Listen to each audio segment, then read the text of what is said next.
Bismillahirrahmanirrahim. Assalamualaikum Ustaz. Waalaikumsalam warahmatullahi wabarakatuh. Semoga Ustaz selalu dalam lindungan dan rahmat Allah Subhanahu wa taala. Semoga Allah memberikan perlindungan dan rahmat kepada Anda dan keluarga lebih baik dari apa yang Allah berikan kepada kami, dan kita diberikan pancaran kemuliaannya. Ustaz, sebelumnya saya minta tolong penjelasan tentang menikah dengan sepupu. Apa di dalam Islam diperbolehkan? Kalau memang dibolehkan, saya mohon penjelasannya Ustaz. Karena saya ada berhubungan dengan sepupu. Kebetulan ayah saya dan ayahnya adik, dan ayahnya adik kakak. Kenapa kebetulan? Ya, emang adik kakak kan, bukan kebetulan. Ya, kebetulan ayah saya dengan ayahnya adik kakak. Ayah saya yang paling tua. Dan kami berdua ingin menikah, tapi terhalang restu orang tua. Karena mereka menikahi sepupu, karena kata mereka menikahi sepupu itu tidak boleh karena masih satu bapak. Kami sudah memberikan penjelasan kepada orang tua, tapi orang tua masih kekeh dengan pendapatnya.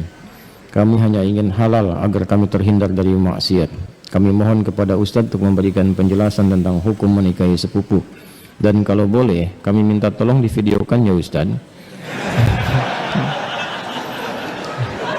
agar orang tua kami bisa memahaminya dan memberikan restu kepada kami. Sebelumnya terima kasih banyak ya Ustaz. Syukran, jazakallah. Anda memindahkan beban hidup Anda kepada saya. Tidak apa-apa, ini biasa. Ya, mau dijawab?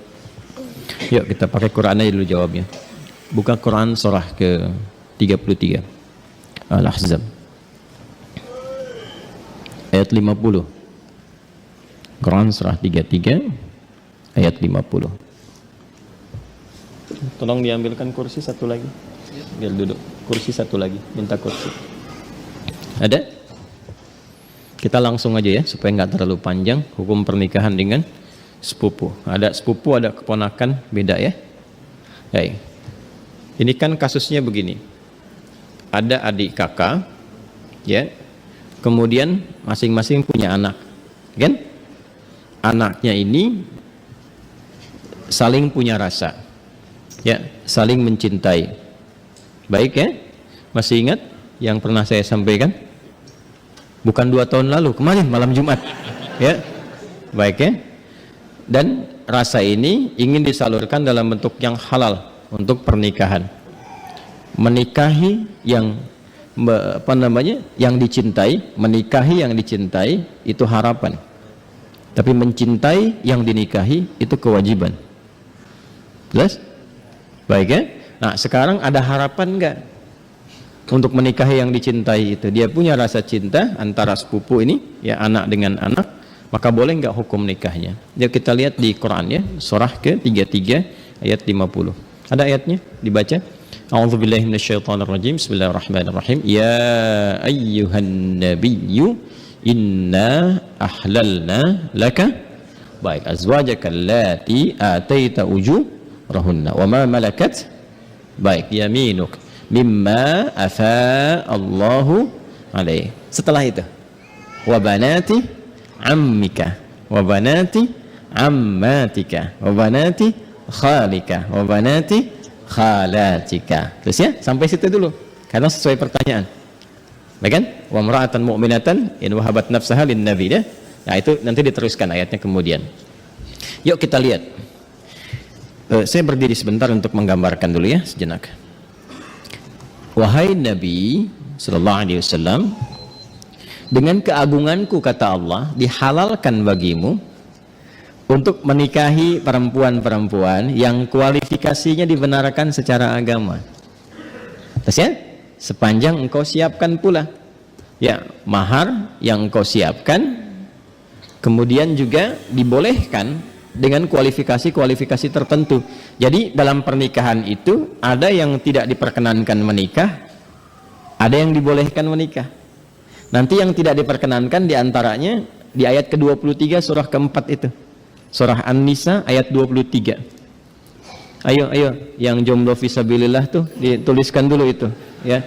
Ada berapa kualifikasi itu. Nanti kalau cari-cari jodoh, jangan memaksa pada yang itu.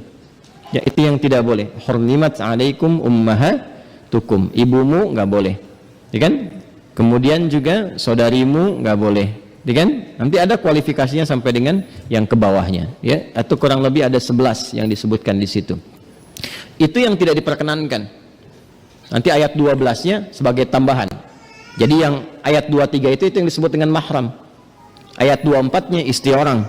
Jadi kalau sudah jadi istri orang jangan dipaksa, ya. Paham? Baik, termasuk nanti ada hadis sahih di Al-Bukhari dan Muslim, hati-hati bergaul juga dengan ipar. Ya, karena itu bisa menanamkan panah-panah setan, ya, menghadirkan dalam jiwa itu benih-benih seperti rasa suka.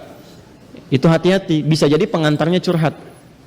Ya, lama-lama hilang gitu. Nah, itu yang dipersoalan, ya. Saya tidak ingin lompat terlalu jauh, kita kembalikan. Nah, itu yang dilarang, yang tidak diperkenankan. Yang boleh siapa saja dari jalur kekerabatan. Ya, di An-Nisa ayat 23, ibu nggak boleh, bibi nggak boleh, gitu kan? Bibi, kemudian baik itu dari pihak ibu ataupun dari pihak ayah. Ya, kemudian saudari nggak boleh, sepersusuan nggak boleh, gitu kan? Menantu nggak boleh, ya. Kemudian nanti ada anak-anak bawaan juga dari istri yang dinikahi, itu nggak boleh. Menyatukan, ya, adik kakak itu nggak boleh.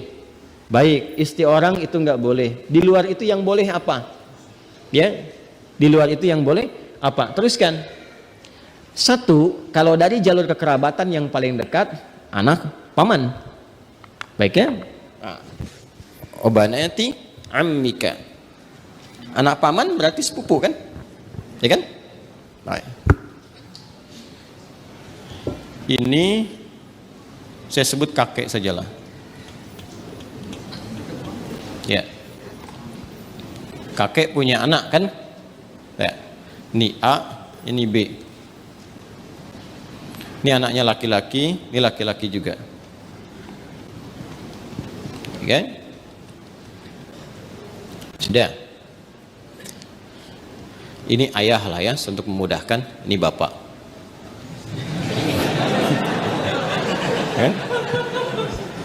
Kan punya anak kan? Berarti jadi ayah. Itu punya anak berarti bapak. A-nya apa? Ayah. B-nya apa? Jelas? Nah, ini punya anak. Baik ya? Ini X. Yang ini ya kan? Ini Y. Baik. Yang ini perempuan Y. Yeti misalnya kan? Ya. Ini Safi. Ya. Kalau dia punya anak beberapa, misalnya Safi, Messi, misalnya siapa lagi ke bawah, misal. Ini laki-laki, ini perempuan. Nah, ini sepupuan kan? Ini kan? Ya, halo? Ini dengan ini sepupu ya? Baik. Nah, ini Yeti dengan Safi ada rasa saling mencintai. Ingat, mencintai dengan menyukai itu berbeda. Suka, semua bisa disukai, tapi tidak setiap yang disukai itu harus mencintai. Jelas ya? Baik. Sama dengan begini, tak kenal maka tak bukan, ta'aruf. Ya. Karena tidak harus yang dikenali itu disayangi. Anda kenal istri tetangga, apakah harus sayang padanya? Tidak kan? Paham ya? Baik. Jadi kenal itu tidak harus sayang. Halo? Paham? Nah, tapi kita menyukai siapapun harus suka dalam konteks kebaikan. Tapi tidak selalu yang disukai itu harus dicintai. Cinta itu diikat dengan nilai-nilai yang baik. Karena itu bagus pertanyaannya. Ingin tahu rambu-rambu agama.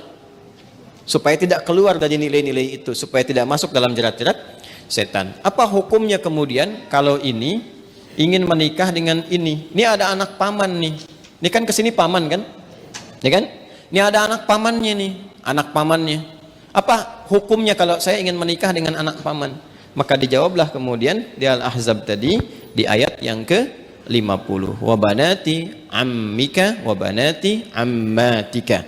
Ya, wa banati khalika wa banati khalatika. Am itu paman dari ayah. Khal paman dari ibu. Ammah, ammatun ya, itu bibi dari ayah. Jadi ayah misalnya punya saudari perempuan. Bibi kan? Ya. Baik, ibu kan punya juga ya, saudari ya. Nah, dari ibu itu disebut dengan khalun dan khalatun, dari ayah disebut ammun dan ammatun. Jelas? Baik. Jadi hukumnya kalau ingin menikah antar sepupu boleh-boleh saja karena ini bukan mahram. Ya. Jelas? Sampai sini boleh. Kalau ditanya apakah boleh menikah antar sepupu? Boleh. Sepanjang tidak ada sebab-sebab lain yang mengharamkan itu. Apa sebab-sebab yang lain? Ini hukum asalnya boleh. Tapi nanti ada sebab-sebab lain yang menjadikan terlarang. Misal, ini hukum asal boleh, tapi ternyata ibunya Safi misalnya saat Safi lahir, ASINya macet. Maka minta kepada ibunya Yeti untuk bisa di-share ASINya. Ya kan? Halo? Ada yang salah? Huh? Share, like, and comment, kan? Baik. Kalau ini kemudian mendapatkan ASI yang sama dari ibunya Yeti, ya, sini ada ibu misalnya. Jadi saudari atau saudara sepersusuan. Dia walaupun sama-sama sepupu tidak menjadikan keduanya boleh menikah karena ada hubungan mahram birradha'ah. Tapi kalau di luar itu aman misalnya, bukan saudara atau saudari sepersusuan dan tidak ada faktor-faktor lain yang menjadikan ini terhambat, maka boleh-boleh saja. Tidak ada masalah di situ. Jelas? Sekalipun ada kebolehan, tapi tetap ditempuh dengan cara yang terhormat. Ya, jadi tidak boleh misalnya kawin lari, capek, sambil lari nikah gitu kan? Tidak, jangan. Tetap sekarang cari cara untuk memahamkan dengan cara yang baik dan bermohon kepada Allah kalau memang diniatkan ibadah, niat ibadah dengan cara yang benar, dengan cara yang baik, sifatnya nanti akan dibimbing oleh Allah dengan cara yang baik. Ada doanya untuk melembutkan hati orang tua misalnya, ditampakkan nilai-nilai kebaikan. Jadi kalau ada penolakan dengan karakter, dibalas dulu dengan akhlak. Biasanya akhlak itu melembutkan hati. Ya, Anda misalnya datang kepada ibu, ibu nolak, nggak usah yang itulah, cari yang lain misalnya kan. Dan Anda merasa itu baik buat Anda misalnya, taat dulu aja pada ibu, jangan dibantah dulu. Nggak usah pakai tapi walaupun meskipun, udah ya, taati saja dulu. Begitu Anda taati baik, lalu tampakkan nilai-nilai kebaikan, doa sampai lembut hatinya. Ya, demikian calon pasangan juga nanti mendoakan juga, memberikan akhlak yang baik. Ketika kelembutan itu ada, maka cara kita kemudian berkomunikasi akan berbeda dan hasilnya tidak sama dengan yang pertama. Paham sampai sini? Baik. Jadi jangan bergantung ya yang bertanya pada video ini untuk dibawa kepada orang tua. Ya. Ini jawaban Ustadz Adi misalnya, tidak ya. Bagi saya tetap hukum aja yang didahulukan. Ini hukumnya boleh, tapi akhlak itu yang diutamakan. Paham sampai sini? Baik. Nah, supaya tidak keliru memahami, kalau kita teruskan itu ada kalimat khalisatan laka min dunil mu'minin. Ada kekhususan untukmu. Teruskan ayatnya deh, teruskan ayatnya. Yang berlaku khusus selain bagi orang-orang beriman yang lain dari kalangan umatmu. Itu yang dimaksudkan itu yang sebelum ayat itu, yaitu setiap perempuan yang menyerahkan dirinya untuk dinikahi. Itu kekhususan bagi Nabi SAW. Ya, jadi ada sifat yang spesial bagi Nabi ketika berhijrah. Ada di antara sahabat-sahabat mulia beliau itu yang kemudian meninggal dunia, meninggalkan anak-anaknya, ada istri dan keluarganya. Ya, kemudian Nabi diperintahkan oleh Allah Subhanahu wa taala bagi perempuan-perempuan tertentu khusus, jika Nabi meridainya, akhlaknya, kemuliaannya, kebaikannya, support untuk dakwahnya, dan dia datang untuk menyerahkan dirinya untuk dinikahi, boleh-boleh saja, silahkan gitu kan. Atau perempuan-perempuan umum, dalam arti bukan yang telah bersuami ditinggal, meninggal dunia ya, yang masih status single dan sebagainya, yang Nabi ridai kualifikasinya boleh dinikahi. Sedangkan dalam standarnya kan mesti ada wali kan.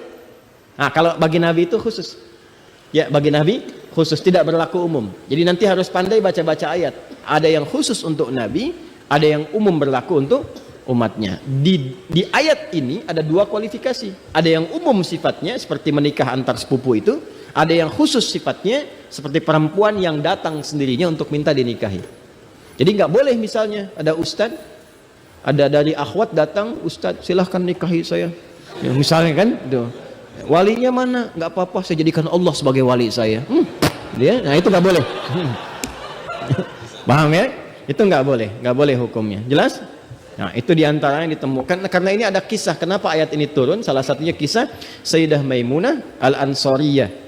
Ya, ada kisah menyebutkan demikian. Ada kisah menyatakan Zainab Al-Ansariyah datang kepada Nabi sallallahu alaihi wasallam menyerahkan diri beliau untuk dinikahi. Jika memang ada nilai-nilai kebaikan yang bisa disupportkan untuk dakwah Nabi, maka direspon dengan turunnya ayat ini. Itu yang disebutkan oleh Imam Ibnu Jarir At-Tabari dalam tafsirnya, ya, tafsir At-Tabari atau Jami' Al-Quran di jilid yang ke-12 halaman 29.